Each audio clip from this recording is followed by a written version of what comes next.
আমার মতো জাহেল পাপিষ্ঠ লোকটাকে রব্বুল আলামিন সৃষ্টিকর্তার সামনে নিয়ে পেশ করেছে। সুবহানাল্লাহ। এটা মানুষ কল্পনা করতে পারে না যে আমার মতো একজন পাপিষ্ঠ বান্দার কথা, আমার নামটা রব্বুল আলামিনের ফেরেশতারা তার কাছে নিয়ে গিয়ে পেশ করবে। সুবহানাল্লাহ। আর এই মাজলিস থেকে আপনি উঠে যাচ্ছেন। শয়তান ধোকায় ফেলবে, কথাই ঠিক। শয়তান খুব খারাপ জিনিস, শয়তান খুব ভয়ঙ্কর জিনিস। সবার আগে ঈমান আনায়নের পরে সবার আগে শয়তানকে চিনা লাগে। কেননা শয়তান যদি সরিষা সমপরিমাণ জায়গা পায় তো ওই সরিষা সমপরিমাণ জায়গাতে শয়তান ঢুকে যাবে। এই যে শরীরের লোমকূপ আছে, এই শরীরের লোমকূপ দিয়ে শয়তান মানুষের শরীরে প্রবেশ করতে পারে। এই ক্ষমতা রব্বুল আলামিন শয়তানকে দিয়ে রেখেছেন। আমি সর্বোচ্চ আপনাকে আমার কথা শোনাতে পারবো, তারপরে কি করতে পারবো, যেহেতু আপনি এখন মাজলিসে আছেন, আল্লাহ রাসূলের মাজলিসে আছেন, তো আপনি তার চাইতে বেশি করতে পারলে আপনাকে আমি দুটো ধমক দিতে পারবো। কারণ উপস্থিত আপনি এখন ছাত্র, আপনার উঠে দাঁড়িয়ে চলে যাওয়াটা অন্যায়। তার চেয়ে যদি কোনো বড় মানুষ হয়, কিছু করতে চায়, তো ছাত্রকে পিটাতে পারে। সর্বোচ্চ কি করা যেতে পারে? পিটানো যেতে পারে। এতটুকু হলে একজন শিক্ষকের হাতে আছে ক্ষমতা। আর শয়তানের ক্ষমতা তার চাইতে বেশি আছে। শয়তান কি করতে পারে? আপনার ব্রেনে, আপনার বিবেকে, আপনার অন্তরে ঢুকে যেতে পারে। তো শয়তান তো কোনো স্বাভাবিক জিনিস নয়।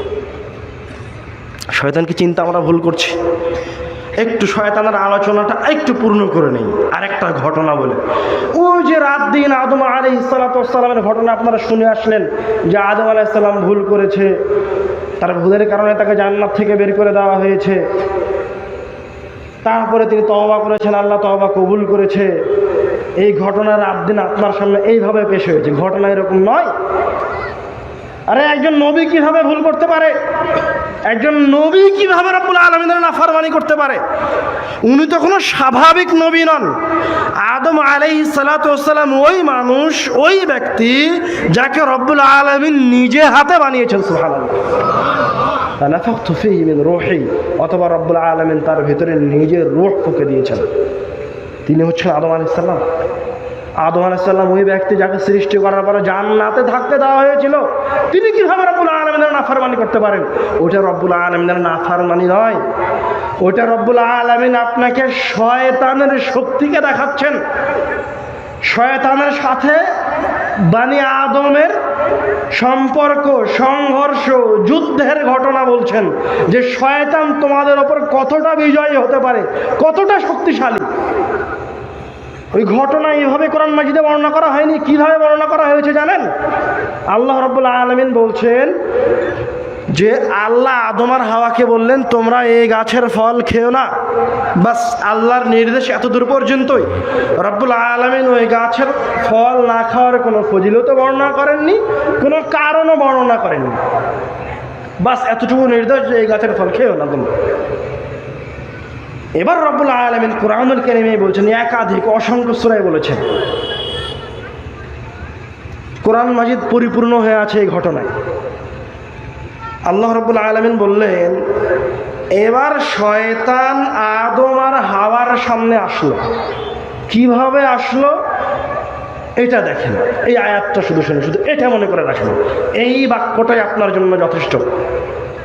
ওয়াকাসামাহুমা, শয়তান আদম আর হাওয়ার সামনে এসে আল্লাহর কসম খাচ্ছে। বলছে আল্লাহে, আল্লাহর কসম। কে খাচ্ছে? শয়তান খাচ্ছে। কার সামনে খাচ্ছে? আদম আর হাওয়ার সামনে। কাসামাহুমা, ওয়াল্লাহি, আল্লাহর কসম করে বলছি। কে বলছে? শয়তান বলছে। ওয়াল্লাহি, আল্লাহর কসম করে বলছি, ইন্নী, নিশ্চয় আমি, লাকুমা, তোমাদের দুইজনের জন্য, লামিনান নাসিহিন, উপদেশদাতা। আমি বড় ভালো মানুষ, বড় পরহেজগার মানুষ, তোমাদের খুব কল্যাণ করতে চাই, তোমাদের ভালোটা চাই। দেখো আমি কত ভালো মানুষ, কত বড় দাড়ি আমার, কত সুন্দর মাথায় পাগড়ি আছে আমার, আমি কত বড় রব্বুল আলামিনের ওলি, তোমরা আমাকে দেখো, আমি তোমারও দুটো উপকার করতে এসেছি। কে এভাবে বলছে? শয়তান বলছে। এবার শয়তান এটা মুকাদ্দমা পেশ করলো আদম আর হাওয়ার সামনে, যে আল্লাহর কসম আমি ভালো মানুষ, আমি একজন উপদেশদাতা হিসেবে তোমাদের দুইজনের কাছে এসেছি। তোমরা যদি এই গাছের ফল খাও তো তোমাদেরকে আর কোনোদিন জান্নাত থেকে বের করা হবে না। তোমরা যদি এই গাছের ফল খাও তো তোমাদের যৌবন কোনোদিন শেষ হবে না। তোমরা যদি এই গাছের ফল খাও তো তোমাদের এই উপকারিতা রয়েছে। এইভাবে শয়তান বারবার আদম আর হাওয়ার সামনে এই ফলের ফজিলত বলে যাচ্ছে আর নিজেকে পরহেজগার বান্দা রব্বুল আলামিনের ওলি বলে দাবি করছে। তো এটা মানুষের স্বাভাবিক ফিতরাত। যখন কোনো খারাপ তার সামনে বারবার পেশ করা হয় তখন সেই খারাপটা তার কাছে স্বাভাবিক হয়ে যায়। এবার আদম আর হাওয়া যখন বারবার দেখছে যে অনেক ভালো পরহেজগার মানুষ, আল্লাহর কসম করে সে এভাবে আমাদেরকে বলছে, এই ফলের এত ফজিলত বর্ণনা করছে, তো খাও খাও, এবার ফলটা খাও, হাওয়া তুমিও খাও আমিও খাও। কথা বুঝতে পারেননি? এবার আদম আর হাওয়া আলাইহিস সালাম যখন ফল খেয়ে নিয়েছেন, শয়তানের কাজ শেষ হয়ে গেছে। রব্বুল আলামিন এবার আদম আর হাওয়াকে বলছেন, তোমাদেরকে তো এই ফল খেতে নিষেধ করা হয়েছিল। ওরা কি এই ফল রব্বুল আলামিনের নাফরমানি মনে করে খেয়েছে? নাফরমানি মনে করে কিন্তু খায়নি। এই ফলটাকে ফজিলতপূর্ণ মনে করে খেয়েছে। এখন আপনার কাছে আমার প্রশ্ন হচ্ছে, আয়াতের প্রেক্ষিতে যেই শয়তান এইভাবে উপদেশদাতা হয়ে এসে একজন নবীকে, যাকে আল্লাহ নিজে হাতে বানিয়েছেন, তাকে ভুল করাতে পারে, তো ওই শয়তান আমার আপনার মতো টুটাফুটা বান্দাকে ভুল করাতে পারে না? না ওই শয়তান মরে গেছে? এই ইবলিস মরে গেছে নাকি? আমাদের ভাবসাবে মনে হয় ইবলিস মরে গেছে, ইবলিস আর নাই, আমরা বড় আল্লাহর বলে, আমরা তাহলে হাদিস আর কি লাগে, নামই আমার যথেষ্ট। আমি তো হানাফি, আমার নামই যথেষ্ট। আমার হুজুরি আমাকে জান্নাতে নিয়ে চলে যাবে। আমি তো অমুক পীরের অনুসারে, আমার কিসের দরকার, কিসের শয়তান? এই চিন্তা ভাবনাটাই হচ্ছে আর এক শয়তানি চিন্তা ভাবনা। কথা বুঝতে পারেননি? এই চিন্তা ভাবনাটাই শয়তান পুশ করে দিয়েছে।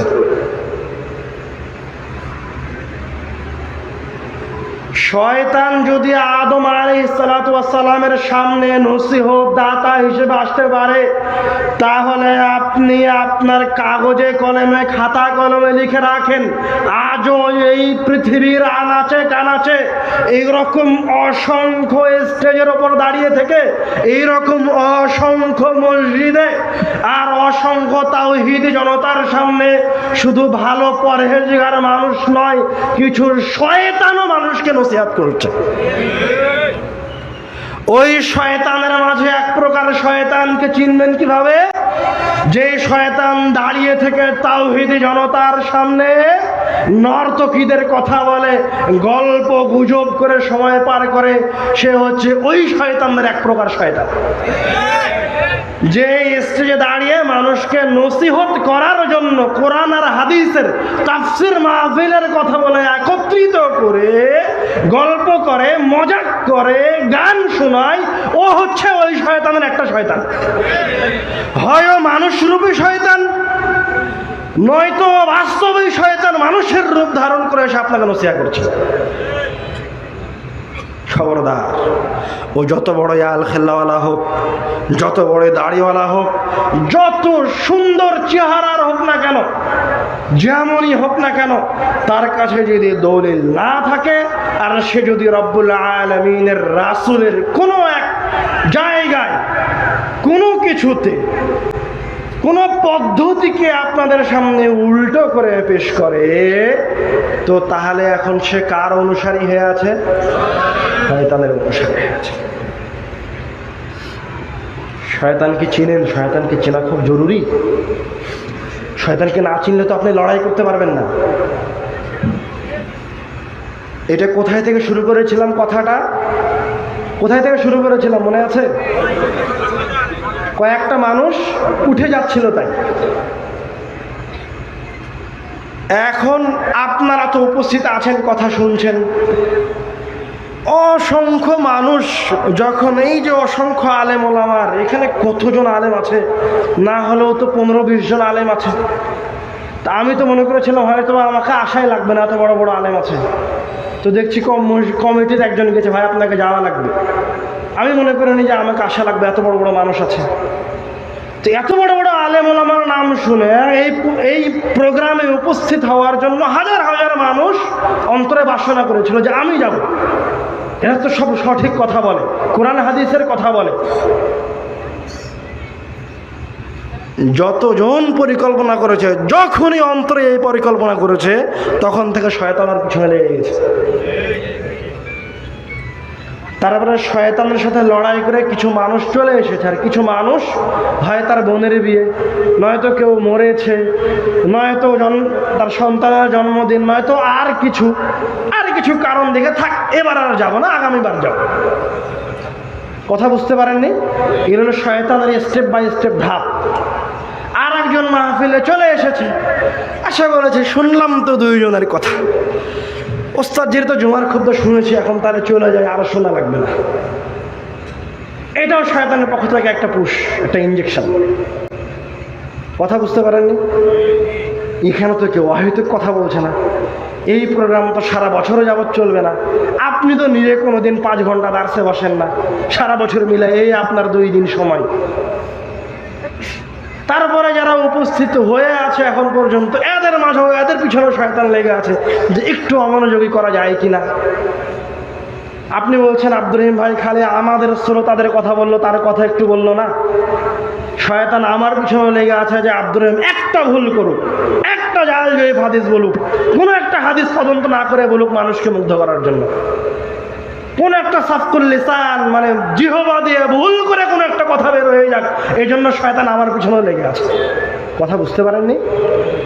শয়তান সবার পিছনে লেগে আছে, এখনো বুঝেননি মনে হয়। শয়তান কি ইহুদি খ্রিস্টানের পিছনে লাগবে? মুশরিকের পিছনে লাগবে? নাস্তিকের পিছনে লাগবে? শয়তান কোন হিন্দুর পিছনে ছুটে বেড়াবে? কোন কাফেরের পিছনে ছুটে বেড়াবে? ও তো নিজে শয়তান হয়ে গেছে, তো শয়তান কার পিছনে লেগে থাকবে?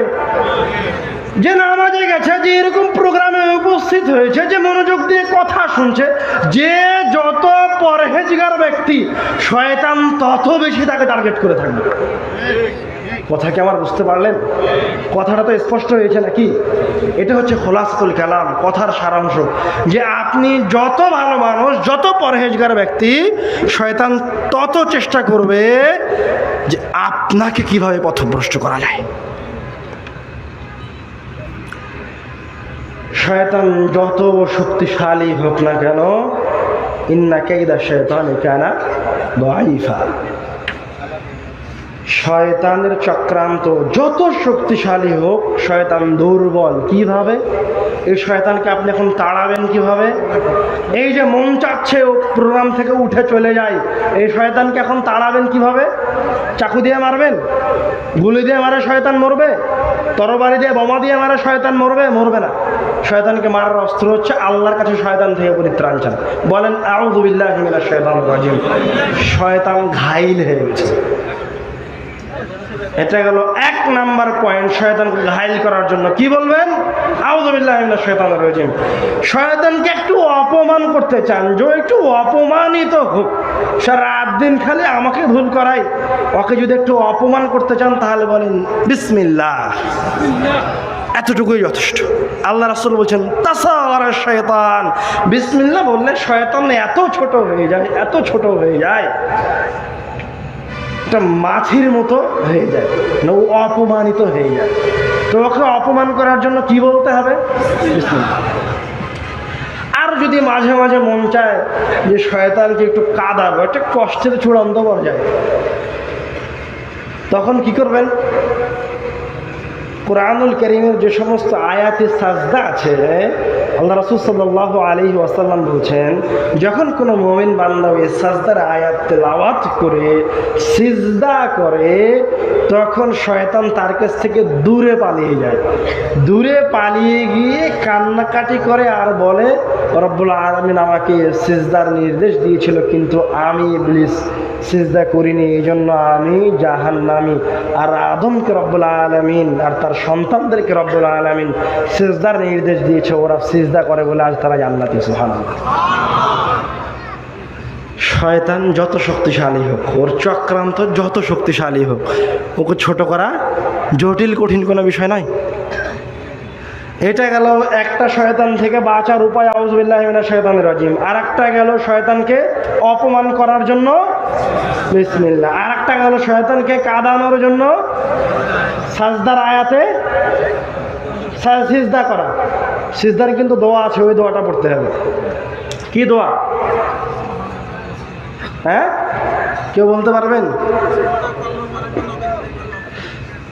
সাজাদা ওয়াজহিয়া লিল্লাযী, কে দাঁড়ান দেখি, মাশাআল্লাহ বলেন জোরে। হাওলিহি ওয়া কুওয়াতিহি, আপনার কাছ থেকে দোয়াটা মুখস্থ করে নেন, বলেন আরেকবার।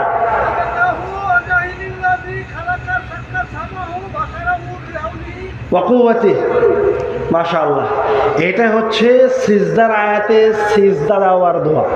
তো এই দোয়াটাকে আজকে আমি আপনার সামনে বললাম, কেমন কথা! শয়তান আপনাকে কত দূরে নিয়ে গিয়ে রেখে যে কোরআনের আয়াত পড়ে সিজদা দিবেন, সেই সিজদায় শয়তান আপনার কাছ থেকে পালিয়ে গিয়ে কষ্ট পেয়ে কান্নাকাটি করবে, সেই দোয়াটা আপনার মুখস্থ নেই। এই দোয়া তো আজকে 1450 বছর আগে আল্লাহ রাসূল বলে গেছেন। আব্বুর দোয়া অধ্যায় বই আপনাদের কাছে না হলেও 30 বছর থেকে আছে, বা 25 বছর থেকে আছে, অন্তত 25 বছর থেকে ওই দোয়াটা, ওই দোয়ার ওই দোয়া অধ্যায় বই লেখা আছে। কই, আপনি তো মুখস্থ করেননি। দোয়ার বই তো নাই মনে হয় আপনার কাছে। আছে দোয়ার বই? সবচেয়ে জরুরি যে বইগুলো সাথে থাকতে হবে, মানুষের সাথে পকেটে পকেটে নিয়ে ঘুরতে হবে, তার একটা হচ্ছে দোয়ার বই। জায়গায় জায়গায় দোয়া পড়তে হবে, জায়গায় জায়গায় দোয়া পড়ে নিজের জীবনকে ইবাদতে রূপান্তরিত করতে হবে। ইবাদতে রূপান্তরিত করার তো কোনো বিকল্প পথ নাই। কেন বিকল্প পথ নাই? বিশেষ করে আমাদের মতো দেশ। এই যে কয়েক দিনের মাঝে কয়েকটা দুর্ঘটনা ঘটে গেল। একটা হচ্ছে একটা লঞ্চ আর একটা লঞ্চের উপরে উঠে গিয়ে একদম চোখের সামনে দুইজন মানুষকে পিষে ফেলে দিল, কিছুক্ষণের মধ্যে গোস্তের মতো হয়ে পানিতে ঝরে পড়ে গেল, কল্পনার বাইরে। তারপরে ট্রেন অ্যাক্সিডেন্ট হলো, তারপরে সর্বশেষ বাসটা ডুবে গেল। জীবনের কি কোনো 1 মিনিটের গ্যারেন্টি আছে? আমাদের এই দেশে তো আরও গ্যারেন্টি নেই। হ্যাঁ, মরেই যেতে হবে। পৃথিবীতে বেঁচে থাকার জন্য আমরা আসিনি। রব্বুল আলামিনও চিরদিন বেঁচে থাকার জন্য আমাদেরকে পাঠাননি। কিন্তু জীবনের প্রত্যেকটা পদকে, প্রত্যেকটা সেকেন্ডকে, প্রত্যেকটা মিনিটকে, ঘন্টাকে, বছরকে, সময়কে কি করে রাখতে হবে? ইবাদত বানিয়ে রাখতে হবে। আপনি বাড়ি থেকে বের হয়েছেন কাজের জন্য, বাড়ি থেকে বের হয়ে যাওয়াটা আপনার ইবাদত করতে হবে, এটাকে ইবাদতে রূপান্তরিত করতে হবে। আপনি এখন কৃষক মানুষ, জমিতে চাষ করেন, চাষ করাটাকে ইবাদতে রূপান্তরিত করতে হবে। জীবনের তো কোনো গ্যারেন্টি নাই। রাস্তায় বের হয়েছেন সফরে, সফরকে ইবাদতে রূপান্তরিত করতে হবে। কিভাবে রূপান্তরিত করবেন? আমরা সেকুলার রাষ্ট্রে বসবাস করি, ফলত ধর্মকে কর্মজীবন থেকে আলাদা করে দেওয়া হয়েছে। যে ধর্ম আলাদা মসজিদে মসজিদে, কর্ম আলাদা অফিসে অফিসে। অথচ মুসলমানের ধর্ম কর্ম থেকে ভিন্ন নয়। ওই অফিসে বসে থেকে কাজ করছেন, কাজ করাটা একজন মুসলমান এমপ্লয়ের জন্য ইবাদত। কোনো মুসলমান ব্যক্তি যদি ইখলাসের সাথে নিয়ত পরিষ্কার রেখে, যে রব্বুল আলামিন আমার সন্তান সন্ততির জিম্মেদারি আমার ওপর দিয়েছে, তাদেরকে হালাল খাওয়ার জন্য আমি অফিসে এসেছি, সঠিক সময় অফিসে গিয়েছি, দায়িত্ব পালন করেছি রব্বুল আলামিন, তারপর হালাল রুজি নিয়ে গিয়ে আমার সন্তানকে খাওয়িয়েছি, তো এই ব্যক্তিটা যতক্ষণ পর্যন্ত এই অফিসে বসে থেকে কাজ করছে, ততক্ষণ পর্যন্ত রব্বুল আলামিনের ফেরেশতারা তার আমলনামায় নেকি লিখছে। ওটা ইবাদত। সুবহানাল্লাহ। আপনি যে ঘুমিয়ে আছেন, ঘুমাতে গেছেন, ঘুমিয়ে আছেন, ঘুমিয়ে থাকাটাকে ইবাদতে রূপান্তরিত করতে হবে। কিভাবে? যখন ঘুমাতে গেছেন তখন ঘুমানোর দোয়া করেন, আল্লাহুম্মা বিইসমিকা আমুতু ওয়া আহইয়া। হে আল্লাহ, আমি আপনার নামে মৃত্যুবরণ করছি, আবার আপনার নামে জাগ্রত হব। আপনি এই দোয়া পড়ে ঘুমাতে যাচ্ছেন, আপনার অন্তরে নিয়ত আছে যে ফজরের সালাতে উঠে জামাতে ফজরের সালাতটা আদায় করব। আপনি ঘুমিয়ে আছেন, আপনি জানেন না কি করছেন, অথচ আপনি রব্বুল আলামিনের ইবাদতে লিপ্ত আছেন। রব্বুল আলামিনের ফেরেশতারা আপনার আমলনামায় নেকি লিখছে। সুবহানাল্লাহ। ঘুমিয়ে ঘুমিয়ে লিখে। আপনি বাড়ি থেকে বের হয়েছেন সফর, বাংলাদেশের জন্য এটা আরও বেশি জরুরি। বাড়ি থেকে বের হওয়ার দোয়া পড়েন। যদি দোয়া পড়েন তাহলে প্রথম কাজ কি হবে? বের হয়ে যাওয়াটা ইবাদতে রূপান্তরিত হয়ে গেল, অন্তরের প্রশান্তি। এটা হলো 1 নম্বর উপকারিতা। 2 নম্বর উপকারিতা, আল্লাহ রাসূল সাল্লাল্লাহু আলাইহি ওয়াসাল্লাম বলছেন, যখন কোনো ব্যক্তি এই কথা বলে বাড়ি থেকে বের হলো, বিসমিল্লাহ, আমি আল্লাহর নামে আমার বাড়ি থেকে বের হচ্ছি, তাওয়াক্কালতু আলাল্লাহ, আল্লাহর উপরে ভরসা করেছি, লা হাওলা ওয়ালা কুওয়াতা ইল্লা বিল্লাহ, আল্লাহর শক্তি ছাড়া, আল্লাহর ক্ষমতা ছাড়া, আল্লাহর চেষ্টা প্রচেষ্টা ছাড়া পৃথিবীতে আর কোনো ক্ষমতা, আর কোনো শক্তি নাই। আল্লাহ রাসূল সাল্লাল্লাহু আলাইহি ওয়াসাল্লাম বলছেন, এই দোয়া পড়ার সাথে সাথে, শেষ করার সাথে সাথে ওই মুমিন বান্দার জন্য 3টা জিনিস ঘটে গেছে। 1, হুদিয়া, রব্বুল আলামিনের পক্ষ থেকে ওই বান্দাকে হেদায়েত দিয়ে দেওয়া হয়েছে। সুবহানাল্লাহ। যে সফরে আপনি বের হয়েছেন, ওই সফরের জন্য রব্বুল আলামিনের পক্ষ থেকে আপনাকে হেদায়েত দিয়ে দেওয়া হয়েছে। 2, উপায় বাতলে দেওয়া হয়েছে। মানে সফরকে রব্বুল আলামিন আপনার জন্য সহজ করে দিলেন, এটা হচ্ছে 2য় ফায়দা। 3, যখন আপনি এই দোয়াওয়ালা শেষ করেছেন, ওই সফরে আপনার উপর যেই বিপদটা ছিল, রব্বুল আলামিন ওই বিপদটাকে আপনার উপর থেকে তুলে নিয়েছেন। সুবহানাল্লাহ। এটা হচ্ছে উপস্থিতি 3টে এই দোয়া বলার সাথে সাথে ঘটে গেছে। 4 নম্বর আরো একটা জিনিস ঘটে গেছে। আল্লাহ রাসূল সাল্লাল্লাহু আলাইহি ওয়াসাল্লাম বলছেন, যে শয়তানটা আপনাকে পথভ্রষ্ট করার জন্য অপেক্ষা করছিল, ওই শয়তানটাও এই দোয়া শোনার সাথে সাথে, এই শক্তিশালী দোয়াটা শোনার সাথে সাথে, এই এক বাক্যের দোয়াটা শোনার সাথে সাথে, বিসমিল্লাহি তাওয়াক্কালতু আলাল্লাহ লা হাওলা ওয়ালা কুওয়াতা ইল্লা বিল্লাহ, এই দোয়াটা শুনে যে শয়তান আপনাকে ভুল করানোর জন্য, পথভ্রষ্ট করার জন্য, বিপদে ফেলার জন্য অপেক্ষামান ছিল, ও পালিয়ে গেছে। শুধু পালিয়ে যাননি, আল্লাহ রাসূল সাল্লাল্লাহু আলাইহি ওয়াসাল্লাম বলছেন, এবার আপনি যতক্ষণ পর্যন্ত সফরে আছেন, বাড়িতে ফিরে আসেননি, এই শয়তান, আরেকজন শয়তান যে আপনাকে বিপদে ফেলানোর জন্য যাচ্ছে, এই শয়তান নিজ দায়িত্বে ওই শয়তানকে গিয়ে বলবে, আরে তুমি ওই বান্দার কি করতে পারো, ওই বান্দাকে রব্বুল আলামিন হেদায়েত দিয়েছে, রব্বুল আলামিন ওই বান্দাকে উপায় বাতলে দিয়েছে, রব্বুল আলামিন ওই বান্দাকে সকল ধরনের বিপদ থেকে রক্ষা করেছে।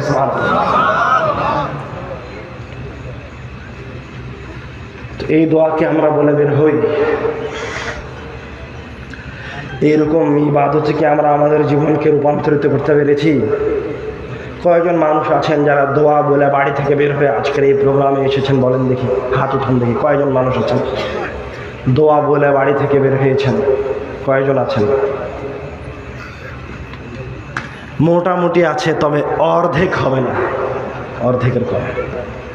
আমরাও মুসলমান, আমরাও চাই জান্নাতে যাব, আমরাও জানি যে কোনো সময় মৃত্যুবরণ করতে পারি, যে কোনো সময়।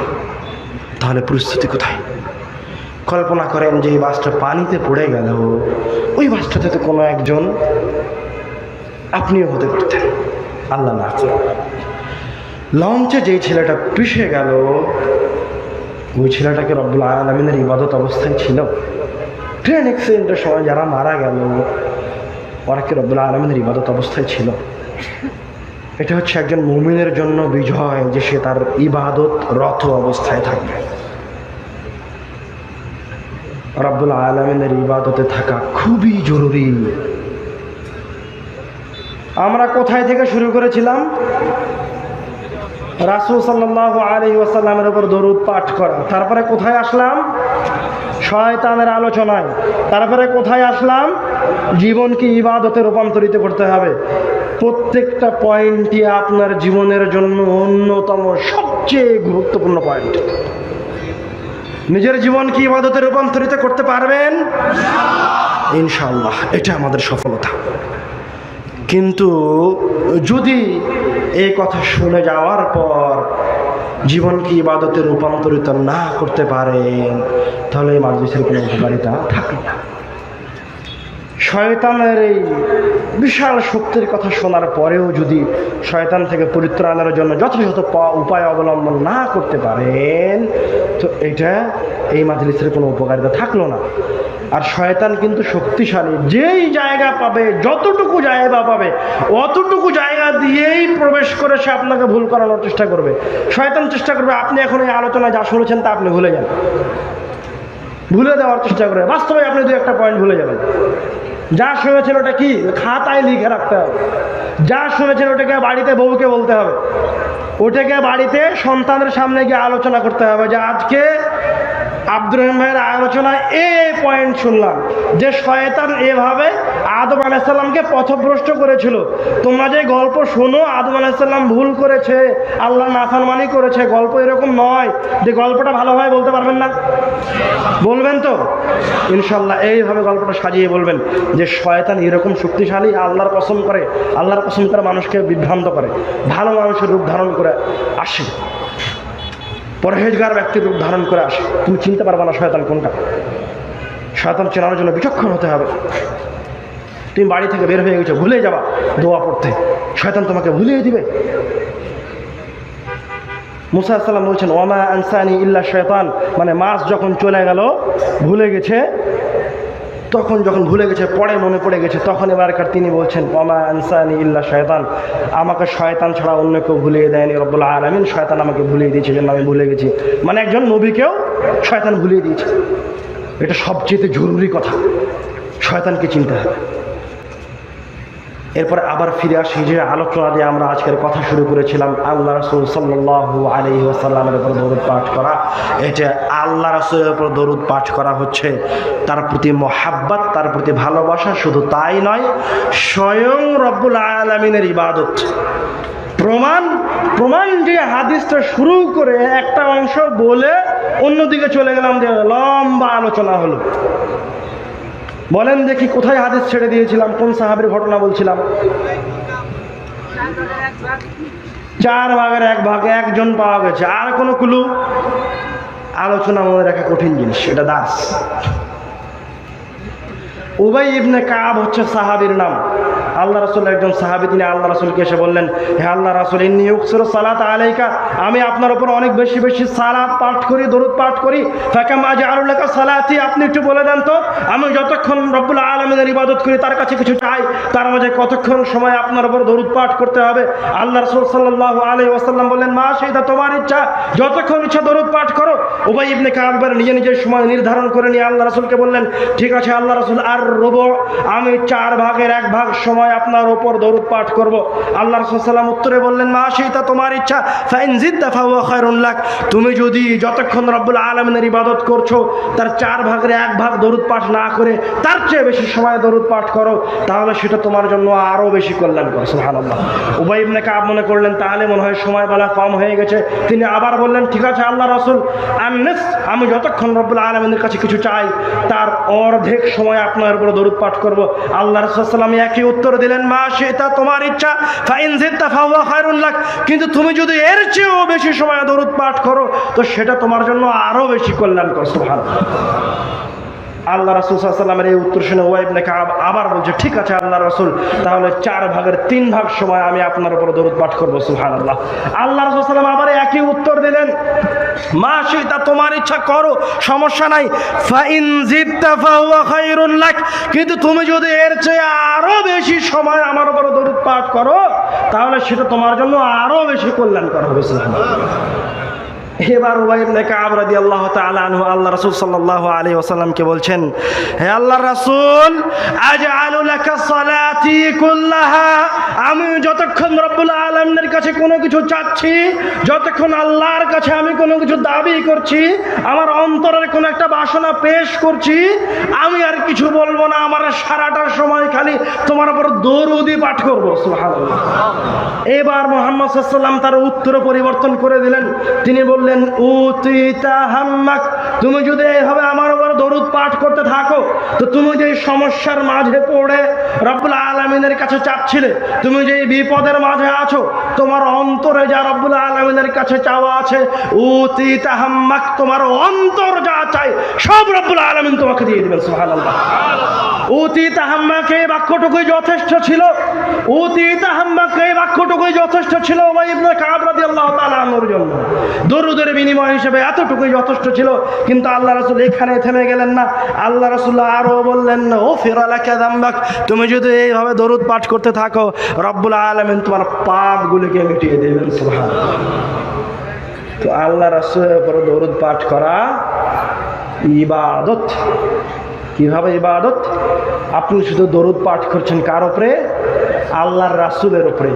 আর আল্লাহ রাসূলকে ভালোবাসাটা কার ভালোবাসা পাওয়ার জন্য জরুরি? রব্বুল আলামিনের ভালোবাসা পাওয়ার জন্য জরুরি। রব্বুল আলামিন নিজে কোরআনুল কারীমে বলছেন, তুমি যদি আমাকে ভালোবাসতে তো কাকে ভালোবাসো? আল্লাহ রাসূল সাল্লাল্লাহু আলাইহি ওয়াসাল্লামকে ভালোবাসো। যারা আহলে কোরআন, যারা শুধু কোরআন মাজিদকে ভালোবাসে, ও যদি কোরআনুল কারীম ছোটস্থ করে ফেলে দেয়, ও যদি ওর জীবনে খানা পিনা পায়খানা টয়লেট সব ছেড়ে দিয়ে মরা পর্যন্ত কোরআন তেলাওয়াত করে, ও যদি ওর জীবনে কোরআনুল কারীমের খেদমত ছাড়া দ্বিতীয় কোনো খেদমতে নিযুক্ত না হয়, আর আল্লাহ রাসূলকে একবার জীবনে অপমান করে, আল্লাহ রাসূলের একটা হাদিসকে অপমান করে, তো ও আহলে কোরআন কিয়ামত পর্যন্ত যদি কোরআন মাজিদ পড়তে থাকে, তো ওই আহলে কোরআনের কোরআন মাজিদ সরিষা সম পরিমাণ উপকার করে। কথা কি বুঝতে পারলেন? আল্লাহর রাসূলই হচ্ছে রব্বুল আলামিনের ইবাদত। ওনাকে ভালোবাসা, ওনার অনুসরণ করে, ওনার তাফসীর মেনে, ওনার কথা দিয়ে রব্বুল আলামিনের কথাকে বুঝা হচ্ছে আসল কোরআন তেলাওয়াতকে। রব্বুল আলামিন আল্লাহ রাসূল সাল্লাল্লাহু আলাইহি ওয়াসাল্লামকে যে ছেড়ে দিয়েছে, সে রব্বুল আলামিনকে ছেড়ে দিয়েছে, সম্পর্ক কাটে গেছে। দরুদের উপর আর দু একটা কথা বলে আমরা আমাদের আলোচনা শেষ করব। যে হাদিসটা শুনলেন তার চাইতেও আশ্চর্যজনক রব্বুল আলামিনের কথা কোরআনুল কারীমে। আল্লাহ রাব্বুল আলামিন কোরআনুল কারীমে বলছেন, ইন্নাল্লাহা ওয়া মালাইকাতাহু ইউসাল্লুনা আলান নবী। ইন্নাল্লাহ, আল্লাহ স্বাভাবিকভাবে বলতে পারতেন আল্লাহু ওয়া মালাইকাতাহু, এটা বললেও যথেষ্ট ছিল। আল্লাহু ওয়া মালাইকাতাহু না বলে রব্বুল আলামিন বললেন ইন্নাল্লাহ, তাগিদ করলেন, জোর দিলেন বাক্যে, জোর দিয়ে বলছেন নিশ্চয়, অবশ্যই রব্বুল আলামিন এবং তার ফেরেশতারা ইউসাল্লুনা আলান নবী, আল্লাহর রাসূলের উপর, আল্লাহর গোলামের উপর, আল্লাহর দাস মুহাম্মদ সাল্লাল্লাহু আলাইহি ওয়াসাল্লামের উপর সালাত পাঠ করে। সুবহানাল্লাহ। তারপরে রব্বুল আলামিন এবার উম্মতকে উদ্দেশ্য করে বলছেন, এটা রব্বুল আলামিন প্রথমে কার অবস্থা বর্ণনা করলেন? স্বয়ং তার নিজের অবস্থা বর্ণনা করছেন, আর তার সম্মানিত ফেরেশতাদের অবস্থা বর্ণনা করছেন যে আমরা আল্লাহর রাসূলের উপর সালাত পাঠ করি। সুবহানাল্লাহ। তারপরে এবার উম্মতকে, আমাদেরকে উদ্দেশ্য করে বলছেন, ইয়া আইয়ুহাল্লাযীনা আমানু সাল্লু আলাইহি ওয়া সাল্লিমু তাসলিমা, হে যারা ঈমান আনয়ন করেছো, আমার উপর বিশ্বাস স্থাপন করেছো, আমাকে আল্লাহ বলে মানো, যারা এই কোরআনুল কারীমকে কোরআন বলে মানো, তোমরা ওই রাসূলের উপর সালাত পাঠ করো। সুবহানাল্লাহ। এটা সরাসরি আল্লাহর পক্ষ থেকে কড়া নির্দেশ। এবার আসেন এই আয়াতের একটু ব্যাখ্যা না বললে নয়। রব্বুল আলামিন আর তার ফেরেশতারা আল্লাহর রাসূলের উপর সালাত পাঠ করেন মানে, আল্লাহ রব্বুল আলামিন মুহাম্মদ সাল্লাল্লাহু আলাইহি ওয়াসাল্লামের সালাত পাঠ করেন মানে আল্লাহ তাআলা মুহাম্মদ সাল্লাল্লাহু আলাইহি ওয়াসাল্লামের প্রশংসা করেন। ফেরেশতারা আল্লাহ রাসূল সাল্লাল্লাহু আলাইহি ওয়াসাল্লামের উপর সালাত পাঠ করে মানে ফেরেশতারা মুহাম্মদ সাল্লাল্লাহু আলাইহি ওয়াসাল্লামের জন্য রব্বুল আলামিনের কাছে ক্ষমা প্রার্থনা করে সালাত পাঠ করে। আর আমরা মুহাম্মদ সাল্লাল্লাহু আলাইহি ওয়াসাল্লামের উপর দরুদ পাঠ করি মানে আমরা দরুদ পাঠ করি মুহাম্মদ সাল্লাল্লাহু আলাইহি ওয়াসাল্লামের উপরে, কিন্তু আমরা ইবাদত করি রব্বুল আলামিনের। সুবহানাল্লাহ। এটা কোনো ছোটখাটো ইবাদত নয় দরুদ। আর এক হাদিসে আসছে আল্লাহ রাসূল সাল্লাল্লাহু আলাইহি ওয়াসাল্লাম বলছেন যে তোমরা জুমার দিনে আমার উপর বেশি বেশি দরুদ পাঠ করো, কেননা তোমাদের দরুদগুলোকে জুমার দিনে আমার কাছে পৌঁছানো হয়। সুবহানাল্লাহ। এক আর একটা হাদিসে আল্লাহ রাসূল সাল্লাল্লাহু আলাইহি ওয়াসাল্লাম বলছেন, হাসান পর্যায়ের হাদিস, যে তোমরা যে যত বেশি আমার উপর দরুদ পাঠ করবে, কিয়ামতের দিন ওই বান্দা আমার তত বেশি নিকটে থাকবে। সুবহানাল্লাহ। মানে দুরুদের ফজিলত বলে শেষ করা যাবে না। আমরা আলোচনা শেষ করছি, শেষ কথা শেষ। আমাদের আলোচনায় 3টা পয়েন্ট উঠে এসেছে। তার একটা পয়েন্ট আল্লাহ রাসূল সাল্লাল্লাহু আলাইহি ওয়াসাল্লামের উপর দরুদ পাঠ। স্বাভাবিক এক মুমিন বান্দা আল্লাহ রাসূলের উপর একবার দরুদ পাঠ করলে তার ফজিলত কয়টা? 4টা। কি কি? 10টা রহমত বর্ষণ হয়, 10টা নেকি লিপিবদ্ধ করা হয়, 10টা মর্যাদাকে ওপরে উঠিয়ে দেওয়া হয় আল্লাহর কাছে, 10টা গুনাহকে মিটিয়ে দেওয়া হয়। মনে থাকবে ইনশাআল্লাহ। আর শুধুমাত্র উবাই ইবনে কাব রাদিয়াল্লাহু তাআলা আমার ঘটনাটাকে মনে রাখবেন গল্প হিসেবে, হাদিসের ইবারত আমি আপনাকে মনে রাখতে বলিনি। কি যে উবাই ইবনে কাব রাদিয়াল্লাহু তাআলা এইভাবে আল্লাহ রাসূলকে জিজ্ঞাসা করেন, আল্লাহ এতটুকু দরুদ পাঠ করতে চাই, এতটুকু এতটুকু এতটুকু। তারপর আল্লাহ রাসূল এই উত্তর দিলেন যে সারাটা সময় খালি আমার উপরে দরুদই পাঠ কর, তোমার সব ইচ্ছা পূরণ করে দেওয়া হবে। গল্প হিসেবে মনে রাখবেন, গল্প মনে রাখা সহজ। নিজে মনে রাখবেন, আরেকজনকে গিয়ে বলবেন, নিজের সন্তানকে বলবেন। দরুদের আর একটা ফজিলতের কথা বললাম, রব্বুল আলামিন তার ফেরেশতারা এবং মানুষদের উপর কর্তব্য হচ্ছে তারা আল্লাহ রাসূলের উপর দরুদ পাঠ করবে, আবশ্যক। আর শুরুতেই আপনাদেরকে বললাম, কেউ যদি মুহাম্মদ সাল্লাল্লাহু আলাইহি ওয়াসাল্লামের নাম শুনে দরুদ না পড়ে, সাল্লাল্লাহু আলাইহি ওয়াসাল্লাম না বলে, তাহলে সে অপরাধী অপরাধী অপরাধী। আর একটা হাদিস বললাম, কেউ যদি মাজলিসে বসে আল্লাহ রাসূলের নাম না নেয়, তাহলে সে অপরাধী। কিয়ামতের দিন রব্বুল আলামিন তাকে পাকড়াও করতে পারেন, সম্ভাবনা আছে। তারপরে আবার আমি শয়তানের আলোচনা করলাম। শয়তানের আলোচনা তো লম্বা, অসংখ্য কথা ছিল। তার মধ্যে সবচেয়ে গুরুত্বপূর্ণ ঘটনা হচ্ছে আদম আলাইহিস সালামকে জান্নাত থেকে বের করা। তারপরে শয়তানকে কিভাবে বিতাড়িত করতে হয়, তারপরে শয়তানকে কিভাবে অপমান করতে হয়, তারপরে শয়তানকে কিভাবে কাঁদাতে হয়, তারপরে বিভিন্ন দোয়া যার মাধ্যমে আপনি শয়তান থেকে বাঁচতে পারেন। প্রত্যেকটা জায়গার জন্য, বাথরুমে যাচ্ছেন ওই জায়গায় শয়তান থেকে। অধিকাংশ মানুষ যাদের উপর শয়তান ভর করে কোথায় গিয়ে করে? বাথরুমে গিয়ে করে। জিজ্ঞাসা করেন, ও বাথরুমে ঢোকার দোয়া পড়েন। যত জায়গার দোয়া আছে সব মুখস্থ করে নিতে হবে, সবার কাছে দোয়া অধ্যায় বই থাকতে হবে। তারপরের কথা বললাম, জীবনকে ইবাদতে রূপান্তরিত করতে হবে। একটা সেকেন্ড সময় যেন পার না হয় যে এটা আপনার ইবাদত নয়। বাড়ি থেকে বের হওয়ার সময় দোয়া, চাকরিতে যাওয়ার সময় নিয়তকে পরিশুদ্ধ করা রব্বুল আলামিনের পক্ষ থেকে দায়িত্ব। জমিতে কাজ করছেন, আরেকজনের জমি থেকে 10টা ধান তুলে নেবেন না, আরেকজনের জমি ক্ষতি করবেন না। রব্বুল আলামিন আপনি আমাকে রিজিক অন্বেষণের দায়িত্ব দিয়েছেন, তাই আজকে এখানে এই জমি নিয়ে যাচ্ছি। আপনি জমি নিরান, রব্বুল আলামিনের ফেরেশতারা আপনার আমলনামায় নেকি লিখবে। সুবহানাল্লাহ। জীবনকে ইবাদতে রূপান্তরিত করতে হবে, কাজের মাধ্যমে, দোয়া দরুদের মাধ্যমে, ইখলাসের মাধ্যমে, নিয়ত ত্রুটিমুক্ত করার মাধ্যমে। রব্বুল আলামিন আমাদেরকে তার দ্বীনকে যথাযথ মূল্যায়ন করার তৌফিক দান করুন, আল্লাহুম্মা আমিন। 10:07। আর একটা পয়েন্ট ছুটে গেছিল, আমি আপনাদেরকে বলে দিতে চাই, আর 3 মিনিট সময় নেব। গুরুত্বপূর্ণ কথা, সেটা হচ্ছে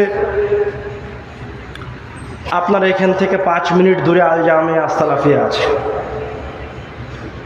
আল জামিয়া আস-সালাফিয়া রূপগঞ্জ, নারায়ণগঞ্জ, ঢাকা জামিয়া সালাফিয়া, রাজশাহী জামিয়া সালাফিয়া, দিনাজপুর জামিয়া সালাফিয়া, চিটাগাং জামিয়া সালাফিয়া, বরিশাল জামিয়া সালাফিয়া, পঞ্চগড় জামিয়া সালাফিয়া, ময়মনসিংহ, এইভাবে বাংলাদেশের বিভিন্ন জায়গায় জামিয়া সালাফিয়া আছে। আব্বুর মুখে আপনারা বহুবার শুনেছেন যে জামিয়া সালাফিয়া দলমুক্ত প্রতিষ্ঠান, জামিয়া সালাফিয়া শিরিক বিদআত মুক্ত প্রতিষ্ঠান। কিন্তু এর চাইতেও আরও একটা গুরুত্বপূর্ণ কথা হচ্ছে, আল জামিয়া আস-সালাফিয়া শুধু এই মাপের প্রতিষ্ঠান নয়, শুধু সর্ববৃহৎ প্রতিষ্ঠান নয়, শুধু দলমুক্ত প্রতিষ্ঠান নয়, শুধু শিরিক বিদআত মুক্ত প্রতিষ্ঠান নয়।